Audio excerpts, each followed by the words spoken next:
Hello everyone. So today our class was canceled because of the snow again, and I'm making this video to cover the things that we had to cover today. So I'll try to make it as short as possible, and please, if you have any questions, let me know. You can send me an email, and I think you can write under the video. So please, if you can leave a comment, you can also do that. Please watch the entire video because at the end of the video we'll be introducing what is SWOT analysis, and this is the first team project that you will need to do, so please pay attention to that. So we will talk about challenges of starting a business, new ventures, and legal forms of business ownership. These are chapters that you already read, so we will go over this. First, before we go into that, as some people had issues accessing quiz number 3, that is on chapter 4, it will be open until Friday midnight. So if you had any issues, you can still take it until Friday midnight. Same for quiz on chapter 4, is it will be open until Friday midnight. So please don't miss the deadline, because remember that if you complete all the quizzes, I will grade your best 10. But if there are missing quizzes, you won't have that option. So the syllabus was updated. I had to change some things because we have had two cancellations with the classes, and one thing that we have to move because the difference maker couldn't attend the day that was scheduled. So I'll explain this in the next slide. And I had some questions regarding the extra points that you can get by participating on the service that BHub will send. So I talked to them, and they said yesterday that they haven't sent the email yet because they had some issues, but they will send it as soon as possible. So whenever you receive that email, they will give you the instructions on what you need to do.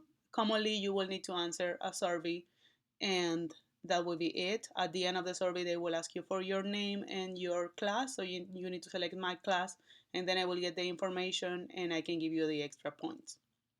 If you have any other questions about this, please let me know. So now, the syllabus changes. I had to modify some dates. So the main thing that I modified is that now you won't have the exam on February 20th. It will be on February 25th. So you will have 5 extra days to study. But these are the changes. So today, as it's shown here, this is class number 8. I will go over the continuation of challenges of starting a business, forms of business ownership, and the entrepreneurial journey. And I will also introduce what's a SWOT analysis. So initially, I was thinking that you can do the SWOT analysis with your team and then you will present. But as we have some missing classes, I changed this. And now you will need to submit a video of your SWOT analysis. So I'll explain this at the end of the class, and you will know what to do. So these are the changes. The quizzes are exactly this one change, so you won't have a new quiz today, and the next quiz will be open on Tuesday. So you only have the 2 quizzes that are already open and will be open until tomorrow midnight. Okay, so this will be your Tuesday class, so please read this before Tuesday. Then on Thursday we will have a review for the exam number 1, and we will cover anything that was missing from here if we are not able to cover this in this class. And then on Tuesday, the 25th, you will have the exam number 1 that will cover all the chapters that we have covered before. And you will also have to submit a video of your SWOT analysis. So this is a team project, so you can create a video like what I'm doing now. You can record your voice. If you are able, as I'm not, to record your face and be able to send me that video, that will work too. I will create a folder on Canvas, so you will be able to upload your video. So if you have any questions about this, you can send me an email, but I will go over this again on Tuesday, and then you will be able to meet with your teams and everything. Okay, so we will start. This is, we will cover chapter 4, selecting a form of business ownership. So there are different ways of owning a business. What we will be covering here are sole proprietorship, partnership, and corporation. So if you read the chapters, you should know what I'm talking about, so you can think about it. You can pause the video and try to answer this, like what are the differences between these three. If not, I will give you the answer now. So basically, the sole proprietorship is when one individual owns a company. Okay, so it's one person that started a company and owns it. And the thing here is that for the sole proprietorship, there is something called unlimited personal liability. So, what does this mean? Is that if something happens, if your company owes money to someone and you don't have that money to pay, your assets, like if you have a house on your name, if you have a car, if you have anything, you will need to pay by giving those things to cover your debt. So basically, you and your company are the same thing. If your company has a problem, you as an individual will have a problem too. Okay, so that's when one person owns a company. Then there is a different one that is partnership. So when there is a partnership, you can be partnering with another person. They can be two or more individuals. Like it can be you and another person, you and two people, you and five people. It will be a partnership. Here, there are different types of partnership, but usually the main reason why people will prefer this um, type of ownership is because partnership can have the option of limited liability. So you can say, okay, I'm part of this company, I own this company, but if something happens, I will be liable only up to, I don't know, $10,000 or something like that. So that's everything I will pay if something goes wrong. So you cannot touch my house, you cannot touch my car. That's the only thing that I will pay. So you can start your company and establish those limits, and every partner will cover only, I don't know, up to $10,000, up to $100,000. Anything you decide depending on the size of the company and other things. So you can have that called limited liability. And then there is a third type of business ownership that is discussed in the book that is called corporation. And corporations are different because here is not one person or two people that are owning a company. This is here is based on shareholders. So we will talk more about this in a few slides. Yeah, so I don't want to get you confused, but sole proprietorship, one person owns the company, partnerships, two or more people, and corporation is owned by stockholders. And this is stockholders, not stakeholders. It's a different word that we will cover in a few slides. So what type of ownership is better? And here I will say it depends. It depends on what you want to do. It depends on what are your goals, how much risk do you want to get, how much people do you want involved. It depends also on the size of the company. If it's too small, usually you start with one or two people owning the company. If it's huge, maybe you will need a group of people or some stockholders. Okay. So again, what is unlimited liability? So you are unlimited liable. So there's no limitation for you to be liable when you start a company with unlimited liability. So if anything happens, you will need to cover that debt. So you are part of the company, you own the company, and anything that the company does wrong, you will be liable for it. Then the opposite thing is limited liability. So you put a limit there. I'm liable, but up to this limit. That may be 100,000, that may be, I don't know, 1 million, anything that people will establish as a limitation. So this is everything I will cover and nothing more than this. So unlimited liability, you are completely liable and you need to cover everything that happens. And limited liability, you will establish a limit. So we cover also limited partnership. As I mentioned, is when you have a partner or several partners and you can have unlimited liability. So everybody is personally responsible for any business debts. And you can also have the limited liability that you are only liable up to the amount that you invested or some amount that you agreed to be limited to. Usually people will use the amount that they invested. So I invested $10,000 in this company. And then if something happens, the amount of debt that I will cover is only up to those $10,000. Okay, so it's safer for people to go with a limited partnership. So now, the third type that we were talking about is corporations and shareholders. And here, corporations are usually bigger companies, and the entity, the business itself, is separated from its owners. Okay, so it's like a different entity now. It has nothing to do with you personally. So all the shareholders or stockholders, that is basically the same concept, and we use it commonly interchangeably. Stockholders and shareholders. Again, this is not the same word as stakeholders that we learned before. So stakeholders, the one we already learned, means everyone that is involved in the company or everyone that has an interest in the company. Shareholder is someone that holds shares of a company. And stockholder is basically the same because it's someone that holds stocks of the company. So the way that you can have shares of a company is by buying stocks. So that's why we use it interchangeably. So in the corporation, people are separated for the legal entity of the company.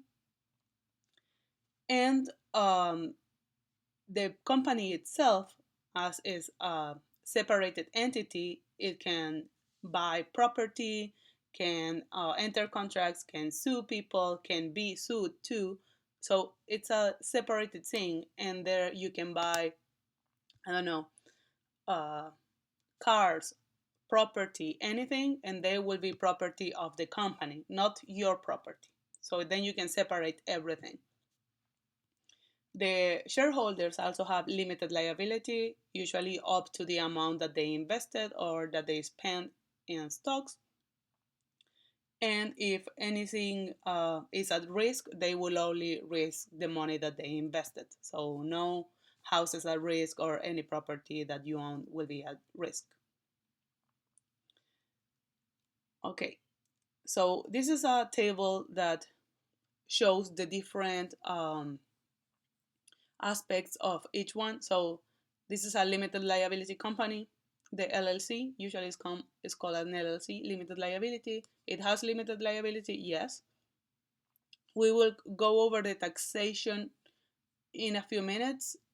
And here's how complex it is to start it, how flexible is the ownership, and how flexible is the management structure. So we won't go over these things, but I just left it here if you want to know more about it. So again, sole proprietorship doesn't have limited liability. It's not possible. So if you are the only owner of a company, you will be liable and you will need to use all your assets to cover any debt or any issue that may happen with your business. Partnerships, you can have limited partnerships, so you can have limited liability or you don't. It depends on how you establish your company when you start. And the corporations, they have limited liability. So here we will move to what's an LLC, and as I explained, is a limited liability company. So shields the owners from litigation. So you are separated from your company. You are not liable as a person. Your company is liable. Okay, and here is what is an S corp. So we have C corporations. An S corp is a type of corporation. So we have C corporations and S corporations. And the thing here is that usually corporations, they will pay corporate taxes. So the corporation will pay taxes, and then the shareholders will receive the profit of the company via something called dividends.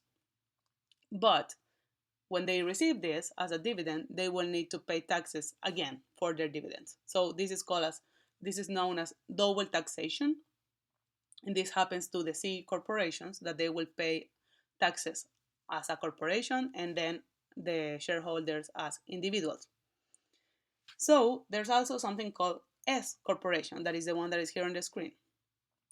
And what this does is that the profits will pass through to shareholders. So they won't pay taxes as a corporation. Only the shareholders will pay their taxes when they receive their dividends. So they will avoid the double taxation, and that's basically why corporations prefer to be an S corporation instead of the regular C corporation. Basically, it's to avoid paying taxes twice. You will pay taxes only one time when you receive your dividends. Okay, so this is explained in the book, but if you have any questions, I know that these concepts sometimes are a little bit complicated, so please let me know. If you are not getting what I'm saying and you haven't read the chapters yet, please read the chapters before watching this video, so you will be able to understand in an easier way everything that I'm talking about. Okay, so now we will move to chapter 2. Chapter 2 is about the entrepreneurial journey and its pathways. So what this chapter talks about is basically, it mentions that entrepreneurship is a journey. So it will start with it will go through these steps. So there will be an inspiration. So an entrepreneur will have an idea or will see a problem and will think about a solution. Then they will prepare this solution. They will say, oh, yeah, this is what I can do. Let's see how I can do this to solve this problem. And they will assess if this works, if it doesn't, what can work, what will not work. They will explore what resources are available. Do I need money? Do I need more people to make this idea? Do I need materials? How much materials? So they will explore all those things. Then the entrepreneurs will create a business plan. So how this business will work? What do I need to do for this business to work? When do I need to do this? How much money do I need to have at certain points? How much money will I use for this? How much resources will I use for this? So everything will be on a plan, so you will know what to do, when to do it.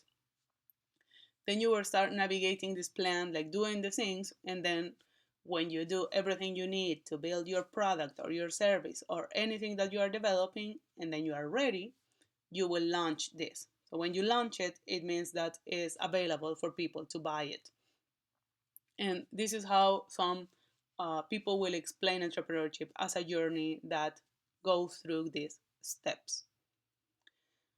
Okay, so when you launch your product, let's say that you were developing a product, a physical product instead of a service, so you will launch it. It's ready. Now you need to sell it. But to whom will you sell it? You will need to know that too. So here you need to have a target market. And the target market is key because there's no products that you can say, I will sell this product to everybody in the world. Now, because everybody has different preferences, everybody has different needs, so you will need to find a target market, a specific market that will be the main group of people that will be able to buy or to get your product. So usually what you will need here is a market that is a group of people that have the resources, the money to buy your product, that is interested in your product. You will need a group of people that wants your product or that has a need or a problem that your product can solve. And then you will start, every time you are answering these things, like what's the type of the group of people that will like this product? What's the group of people that can buy this product? What's the group of people that will be interested or will think that my product is useful for them? So every time you're answering these questions, the groups are getting smaller and smaller and smaller and more specific. And when they are super specific, that's your target market. For example, if I'm creating skirts that are super expensive, so I will say, okay, my target market will be females because females will be interested in skirts. If it's super expensive, my target market are females that earn certain amount of money over, I don't know, that make over 100K per year. So that's my target market now. So it's reducing. Now it's less people. Then I will say, okay, this is for, is a skirt that is very formal. So it will be for people in this group that also work or do some activity where they need to dress formal for work. So now you are reducing the group again. And when you completely find which one is your exact group, everything you do to sell your product or to let them know that this exists will be focused on that group, and that will make it easier for you. Okay, so that's the target market, is the specific group of people that you are targeting as the group of people that you will sell your product to. You can sell to everybody, like other people from other genders, from other social classes, from other groups may also be interested in your product and they may also buy it. But this target market is the main group that will be buying it. Okay? So after this, your book talks about the Industrial Revolution and they show how this entrepreneurial journey started happening during the Industrial Revolution. So there were a lot of new inventions during the first Industrial Revolution. So please pause the video now and try to think, what were these inventions? And here I won't give you the answer, but there were many of them. So if you haven't read the chapter again, please read it so you will know what I'm talking about. Okay, so again, here, this is an answer that you should know by now. So we know that creativity is about creating ideas, that an invention is something that completely changes everything and creates something that didn't exist before, and an innovation is kind of in the middle of those concepts. So an innovation is something that improves something, that changes something, that makes it better, makes it faster, or makes it cheaper. Anything that innovates in something that was already existing. Okay? So now continuing with the historical part of the book, during the first industrial revolution, there were people that they were working in the industries, and Andrew Carnegie was one of them. But the reason why we remember this person is because he implemented something called vertical integration. And what is vertical integration is what I will show you now. So basically, before he developed this model, people were working in something like this on the right, horizontal integration. So there were many companies doing one thing and selling to other companies. So there were just, this is me, I'm making oil and I will sell it to the US oil company. So everybody was just connecting one to one. I'm producing something and I'm selling it to this person. So everything that is in between, they were taking these people were taking care of. So what Andrew Carnegie did, he said, but we need to transport these things, like all this oil that we're producing or anything that we're producing. We need to transport it, we need to store it, and we don't need to do all on our own. Like, we can have other companies doing this. So he created this vertical integration that what does is that the people that are having cattle and that they are raising the animals and taking care of them now are separated from the slaughterhouse. So this is a different company now. And then after the slaughterhouse, there is a different company or different companies that are that are taking care of the refrigeration of everything and that have their railroad cars. And then there is a different entity or several different entities that have cooled warehouses, so we're sending it there. And then there are different companies that are in charge of the meat packing plants. And then there are different companies that now are involved in delivering. And then there are different companies that are in charge of selling this to the people.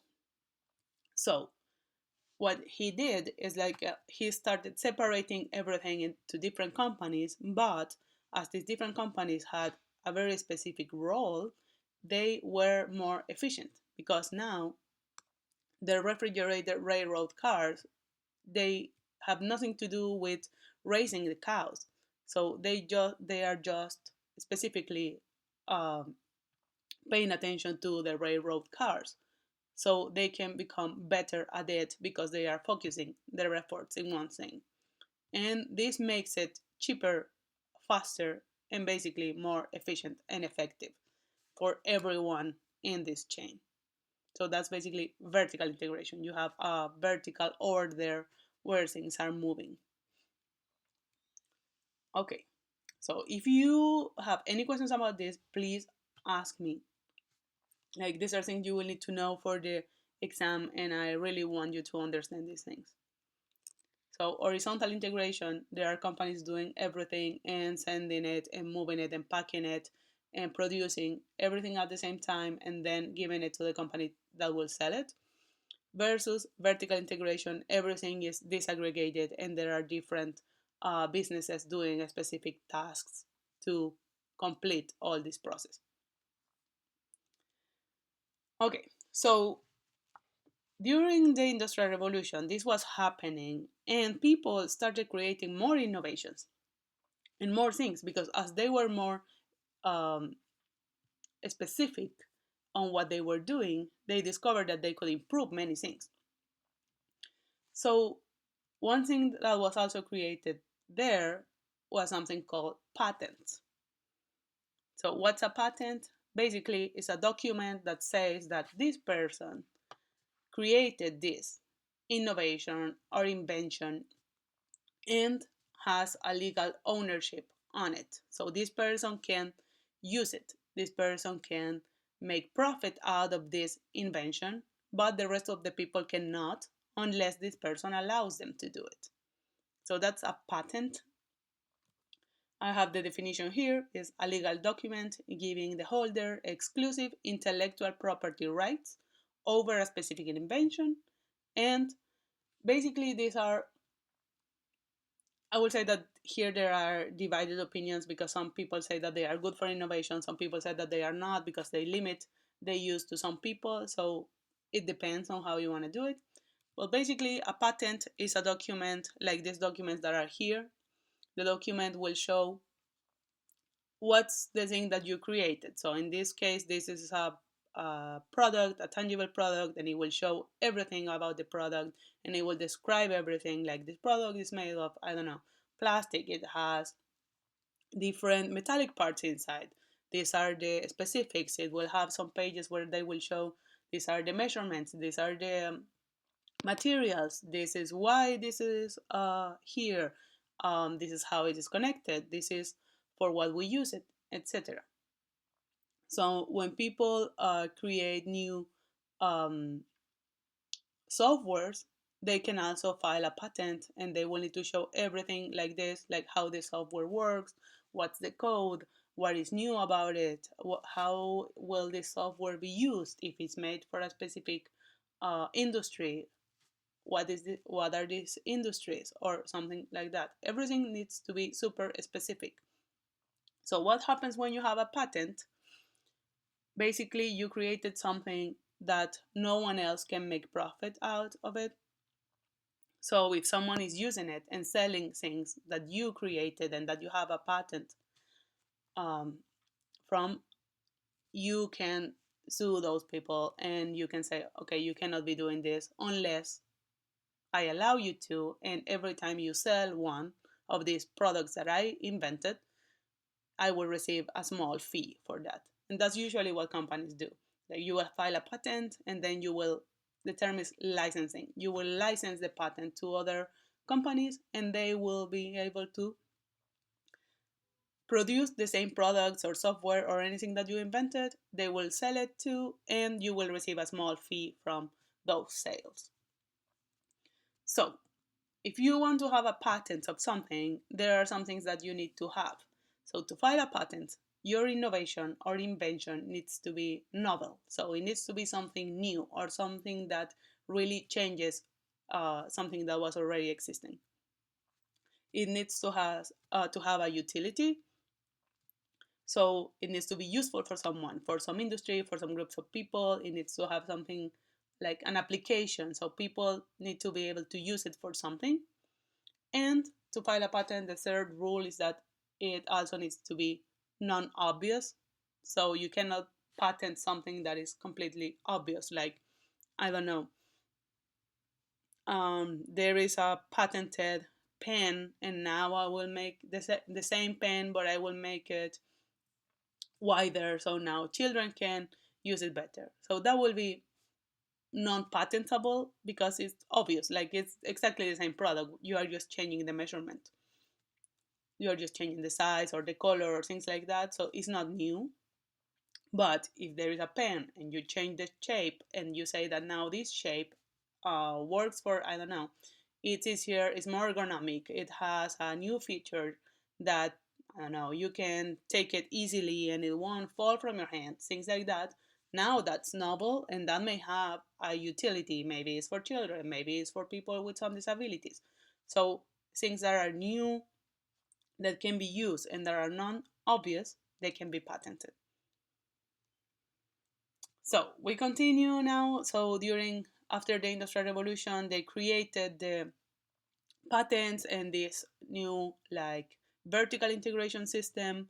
And then there was a second Industrial Revolution, and here um, people started using the word of the entrepreneur more. So they defined in this era that an entrepreneur is someone who creates value by effectively managing resources for better productivity, and someone who is a financial risk taker.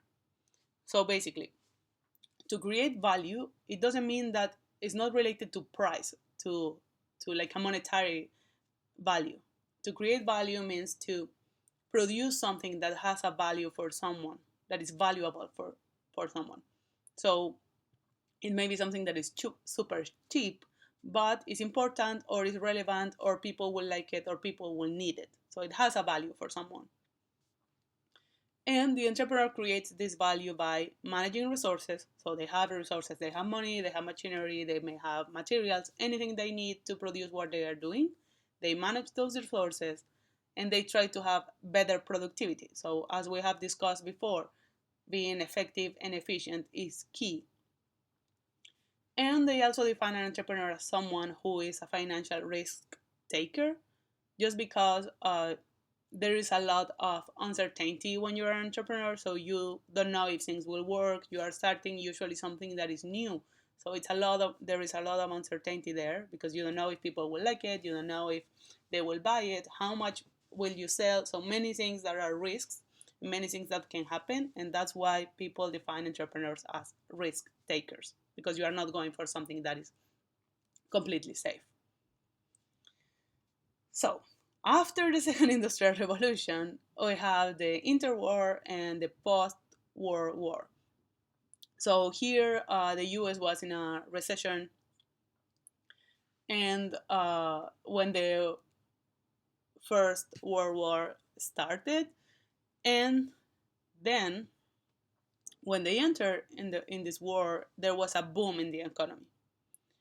But entrepreneurship was not reliable here because it wasn't something that was very clear. So the environment, the world, the country itself wasn't very stable. So people will say, yeah, maybe not, maybe this is too much risk to become an entrepreneur now because we don't know what's going on. So people, instead of becoming entrepreneurs, they were more likely um, having corporate jobs, or they were working for companies just to make it safer. But here, something started happening because something called corporate entrepreneurship or intra-entrepreneurship, that is the same concept basically, started appearing. And what is this? It's basically that people started becoming entrepreneurs inside the companies. So I will explain this in a few minutes.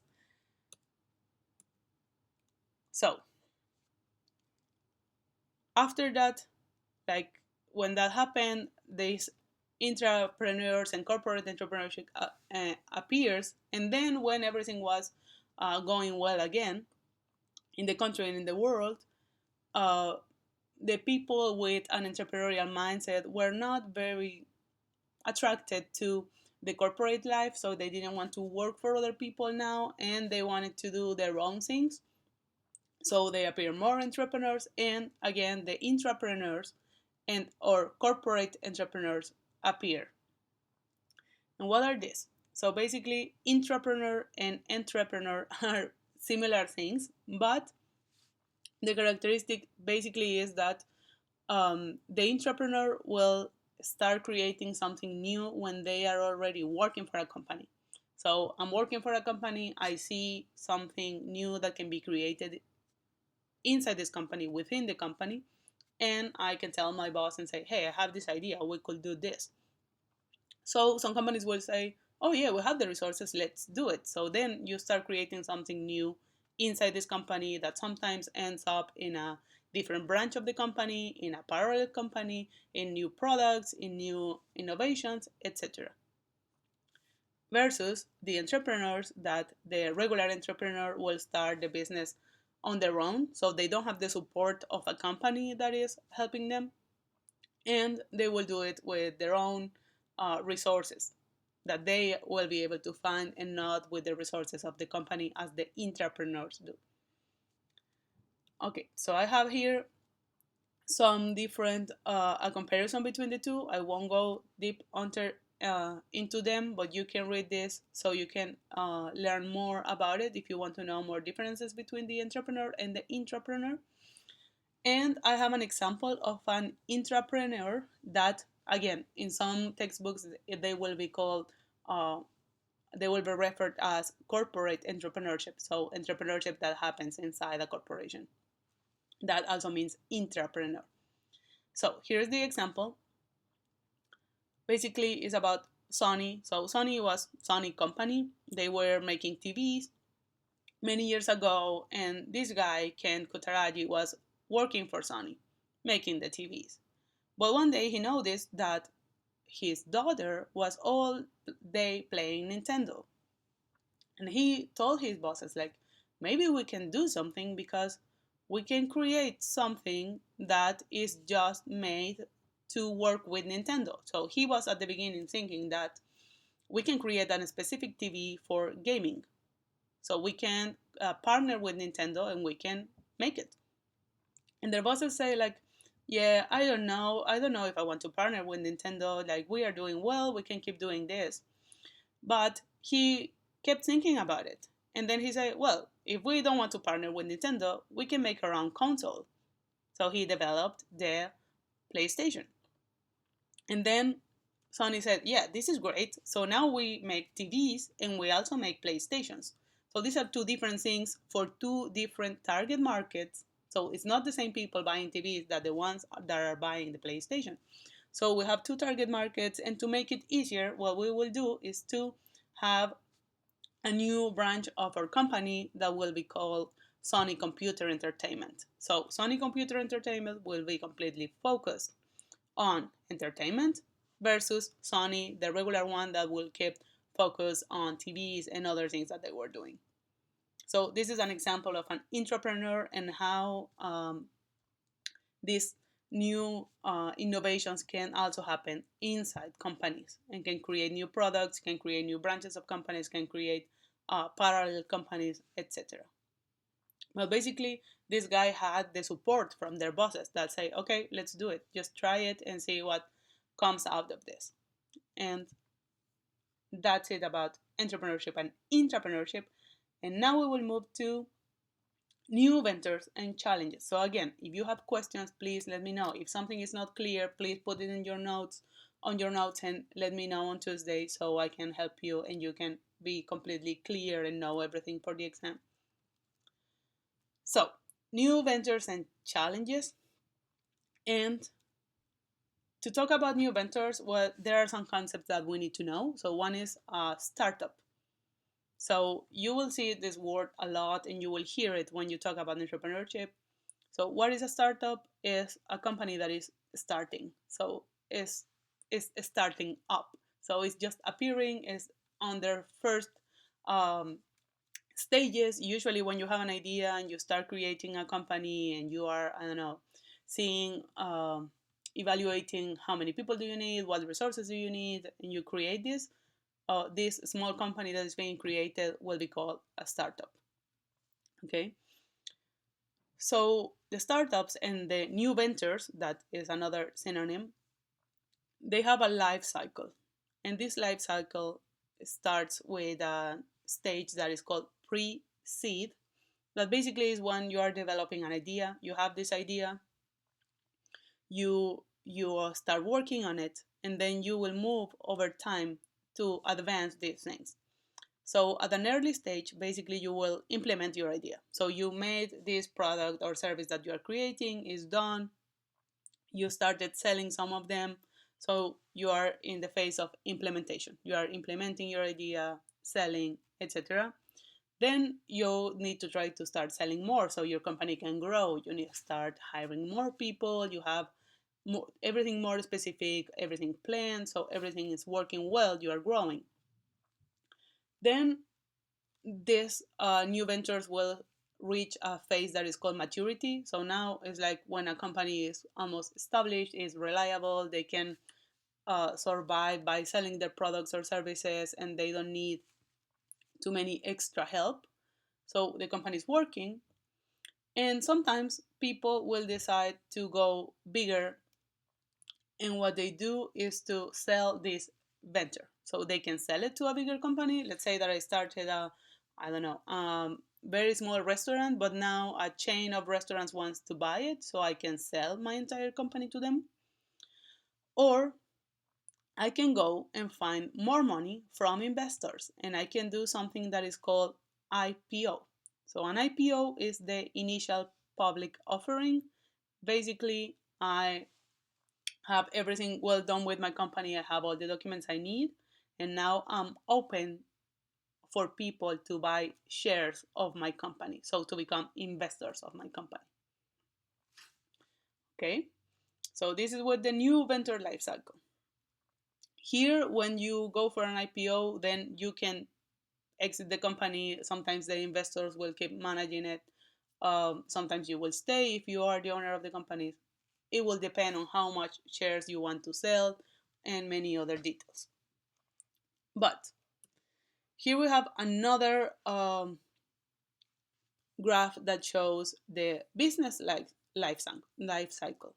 So here we have again startup. So when they are starting, they are defining everything, they are creating this, they have an idea, they are trying to make it work, they are getting the resources, etc. So here you can see we have sales. So this line, the dot line, is the one that shows sales, and this advances over time. So they have the business idea, they have everything, they are building everything. Then they will launch their products or services. And at the beginning, usually you will have a small market, so a small group of people that are buying your products. You can manage, you can test, you can monitor the progress. You can say, okay, people are liking this a lot. We can do more of this. We can remove these other things. So you start checking everything. If you see here your sales are increasing a little bit, then when you really know your market, so when you really know the group of people that you are selling to, you can start making this fit more and more to them. So they will be more likely to buy, and your sales will start increase a little bit more. Then when you already are selling to most of the people that you want to sell, you will be in a maturity of your startup. If you keep selling the same product, probably at some point people will start buying less, because at this point probably there are more competitors, there's more people doing things, there are more options, so you are selling less now. And here you can choose two things. You can transition to a next generation, you can exit the company, you can say, okay, we are selling the company, we are, I don't know, just closing, or we are moving towards our other things, so we don't want this company anymore. Or you can do something that is called a rebirth. And when you do this, basically you redesign your company, or if you were selling only one type of products, you will bring now new products, you will include new things, you will change things to make it more attractive to a target market again, and then your sales may go up again. So it's always like this, it goes a little bit up and down, and if you want to stay always up, you need to keep innovating regularly. Okay, so I won't ask you this now because I will go over this maybe when we are in class. But basically, if you buy a coffee shop that is already working, in what part of the business cycle is it? So if it's already working, you will buy a company that is already working perfectly. In what part of this cycle is that company that you're buying? So you can think about it. So there is a business life cycle, the startup life cycle, and there is also a product life cycle. Are they the same? No. So the business life cycle has to do with how the company works, how the company life cycle is. Let's say Apple. Apple has iPhone, has iPads, has MacBooks, etc.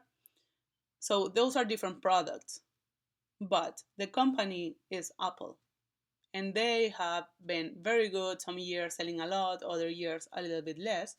But the product life cycle is different because the product is just referred to one product. So let's say the iPhone is just one of their products, and it also has a life cycle. Like at the beginning, when they start selling a new iPhone, they will sell a lot. Then after, I don't know, 6 months, they won't sell that much that same iPhone. So they will create a newer version, and this previous version will start decreasing, and they are not selling much of those now because now they have a new one. So this is how the product life cycle is, and it's different to the business life cycle.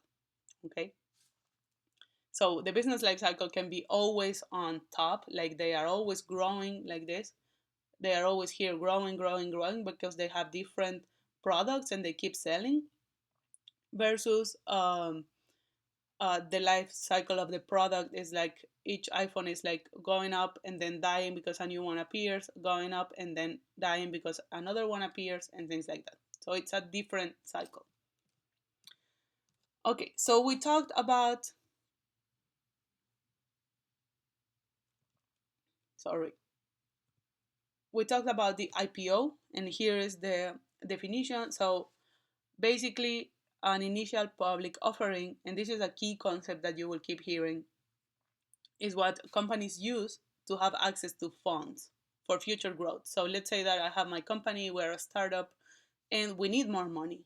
We are selling our products, but we don't have enough money to produce more products that we want to produce or create new innovations that we have in mind. So they will say, okay, we are going for an IPO. And what we do there, we will offer shares, so percentages of our company, to the public. So now we are a corporation because we are selling shares. We are not now a partnership anymore. We are not a sole proprietorship anymore. Now we are a corporation because we are selling shares. So what they do for the IPO, the initial public offering, is because it's the first time, is the initial public offering, the first time that they will go public, that they will be available for the public to buy shares of this company. And what will do with that money? Basically, they commonly use it to grow their company, and now they have these people as investors in their company. So these people that they are buying shares or stocks, that is basically the same thing, shares of the company, a little percentage of the company, they are now investors. And every time the company makes profit, they will receive part of this profit, depending on the percentage of the company they own now.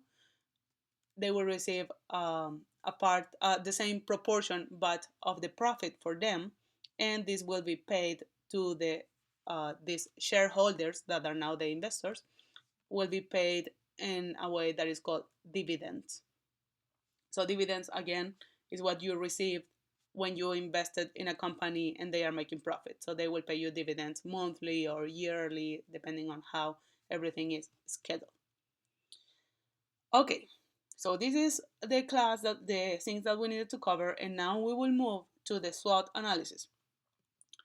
So the SWOT analysis, I will explain you what a SWOT analysis is, but it's important that this will be your first team activity. So you will be working with a team, and your SWOT analysis presentation will be worth up to 35 points. And we will also have a peer review after you submit your video of the SWOT analysis, and that will be up to 10 points for everyone. So what do you need to do to get the 35 points for your team is to create your one slide of the SWOT analysis following the guidelines that I'll give you. You do that, you explain this in a video, like why you chose the things that you are showing, and if that is correct, you will have the 35 points. After that, we will have a peer review. So what's the peer review? It's basically a little survey where I will ask you about your teammates, how the team worked, and each team member will grade you, and they will say, yeah, this person did a very good job, okay, 5 points. This person really didn't participate, this person really didn't share anything, he wasn't coming when we met to work, anything, so less points, I don't know, 1, 0, anything, depending on how they did it. Like, this person worked but not so much, okay, 3. So then I will average all those points, and you will have up to 10 points. Some people will have 10, some people will have less, but that will depend on your participation and on how much you contributed to the SWOT analysis with your team. Okay, so I will assign you, and this date I will change it. I will update the date so you won't have to present in class. You will submit a video of the SWOT analysis. I will explain this again on Tuesday, but I want you to have a little grasp of this now.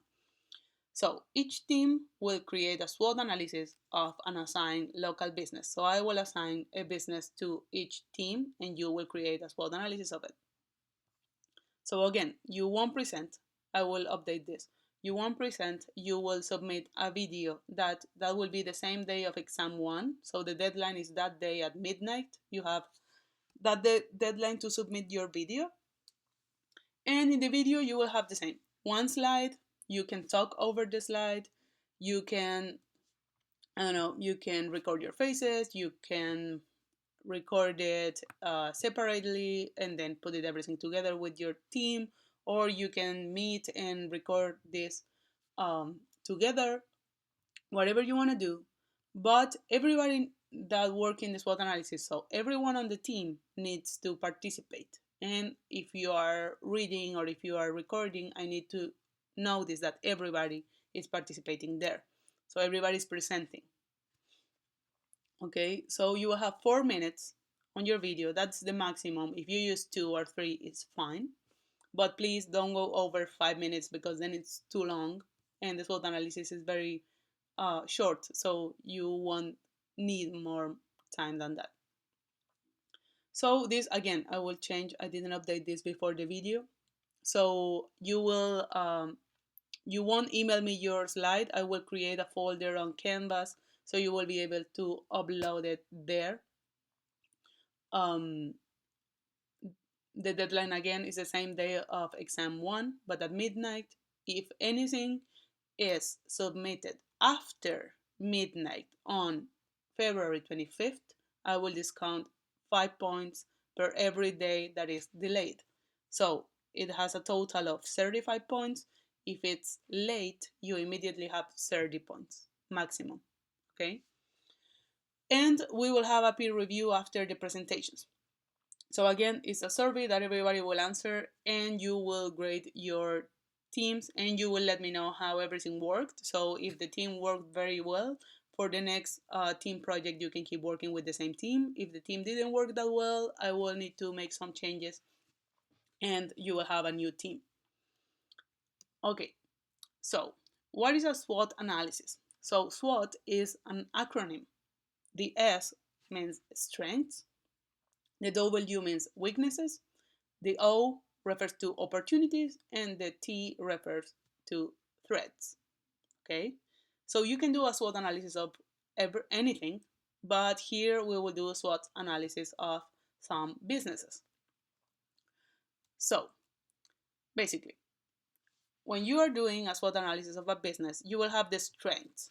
So this is about your organization, but this will be the organization that you are assigned to create the SWOT analysis for.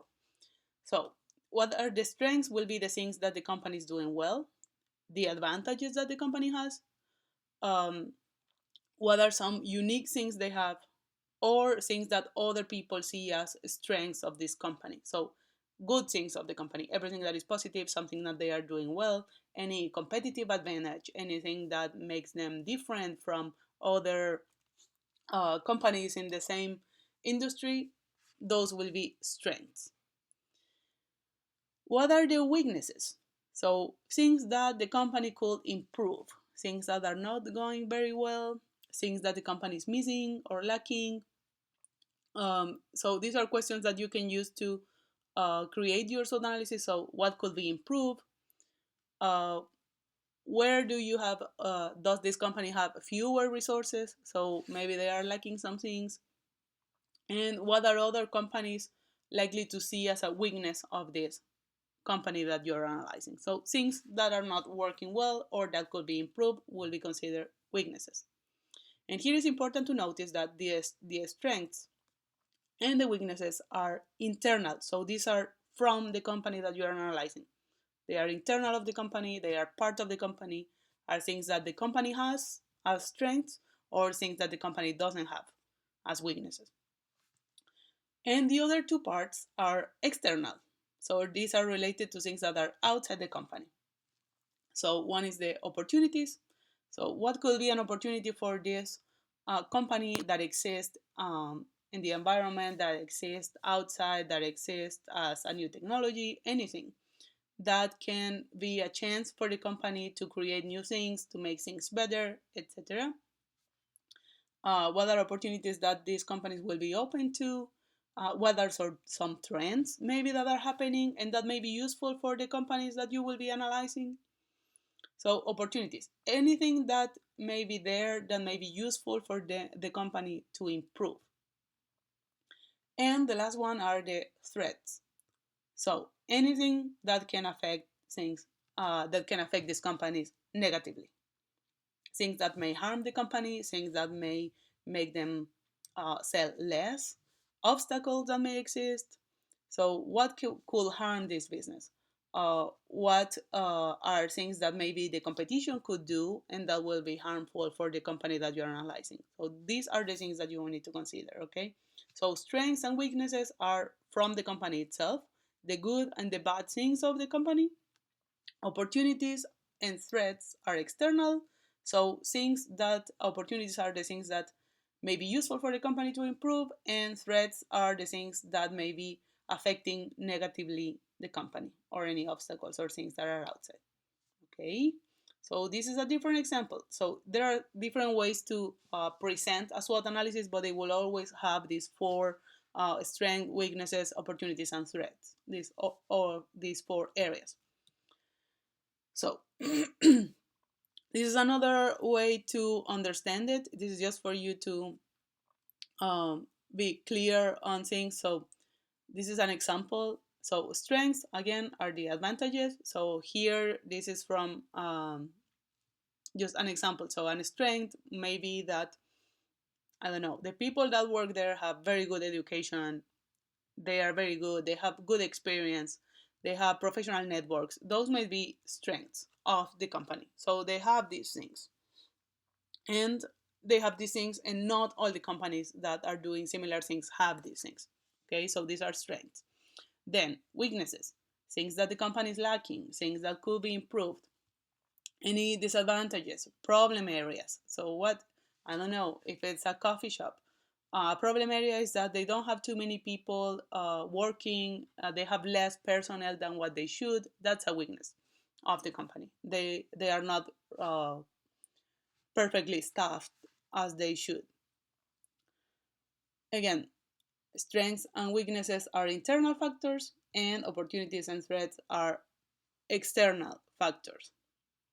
Okay, so opportunities may be related to technology, maybe the market that they are in is growing, maybe the needs of the consumers are changing, and that may be an opportunity for the business that you are analyzing. Threats, things that may harm your company, maybe the competition is growing faster, maybe the competition is offering a better service, so people will prefer going to other places to buy. Maybe the market is not growing now, there is a shrinkage.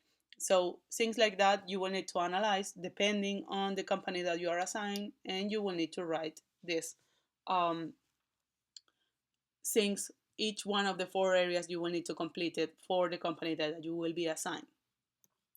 So here's a real example. This is a SWOT analysis of PepsiCo. So these are the strengths of PepsiCo. They have a strong brand recognition, so everybody knows what Pepsi is. They have a strong leadership, so they lead the market. They are one of the big ones. The PepsiCo and Coca-Cola are the biggest ones. They have an efficient and well-performing supply chain. So they produce the products, they bottle them, they distribute them, they put them in specific places to be sold. So everything they do is efficient and they know how to do it. They have a strong marketing and sponsorship. So they have advertisement on TV, on social media, everywhere. People will recognize them. They have customer loyalty, that's also a strength. So people that consume PepsiCo products, usually they like it and they keep buying it. And they have a strong financial position. So they have money and they can do things. Weaknesses. So one weakness is that they have an unhealthy perception of PepsiCo products. So many people say, yeah, they are very unhealthy. I don't consume sodas because they are unhealthy. So that's a weakness. They are involved in numerous lawsuits, so that's also a weakness because people will say, yeah, maybe this company is not very responsible. So that's a weakness too. They have over dependence on carbonated drinks. So the thing they sell the most are carbonated drinks. If something happens, like, I don't know, someone discovers that carbonated drinks are the first reason for some issues, health issues, probably they will have a bad time. So being over dependent on one thing is always a risk.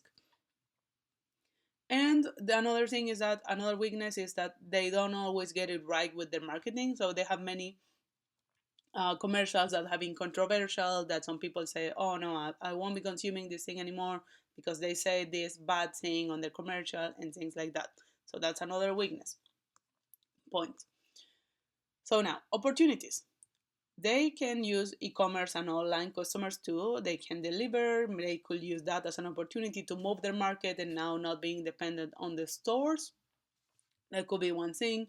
They could also create more healthy and organic foods, or also in the beverages market, they could be more healthy, and that would be an opportunity to move towards that market, and maybe other people will be attracted to buy these products.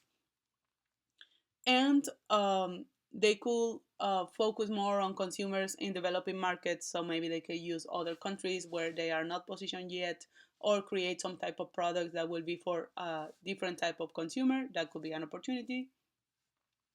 And here are the threats of PepsiCo. So basically changing customer preferences. If something happens, some trends appear, usually they are affected. If people say, oh, we're not drinking carbonated drinks anymore, now the trend is to drink, I don't know, um, just products that are not carbonated, so that may affect them.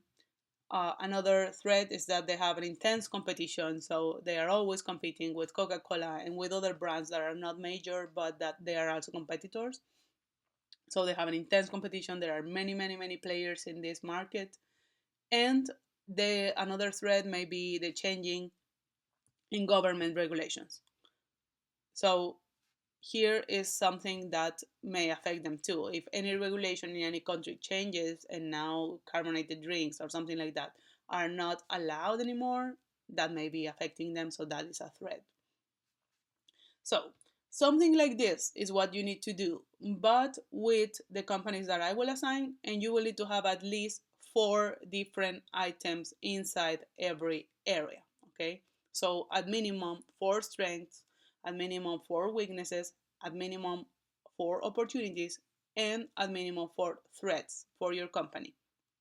Okay, so 4 is the minimum number. If you have 5 or 6, those are very welcome, but less than 4 will discount points. Okay, so 4 is the minimum. Now, here are your teams to work for your SWOT analysis, to work on your SWOT analysis. So, team 1 will be working with the company Tacos Lupita, that is very near to our school.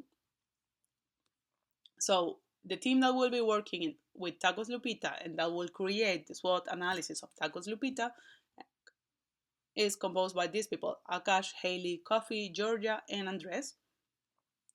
Team number 2 will work on the egg roll, that is the uh, restaurant that is very near to the school too. So Connor, Rudra, Allen, Adeline, and Jabon will be creating the SWOT analysis of the egg roll. Team number 3, Dominic, Josh, Jake, Jesse, and Anthony, will be working with the Professionals Barbers of Lowell. That is a barber shop that is in front of the egg roll. So these companies are all very close to the university, so you can go there, you can check how they work, you can see what they are doing, what is good, what could be improved, etc. Team number 4 will be working on Supa's Pizza. It's on the same street, just a few steps from our school, and Alexander, Abdul, Orlani, Dakota, and Noah will be working in this team with Supa's Pizza. Team number 5 will work with the Sizzling Kitchen. This is a little bit farther. It's a restaurant.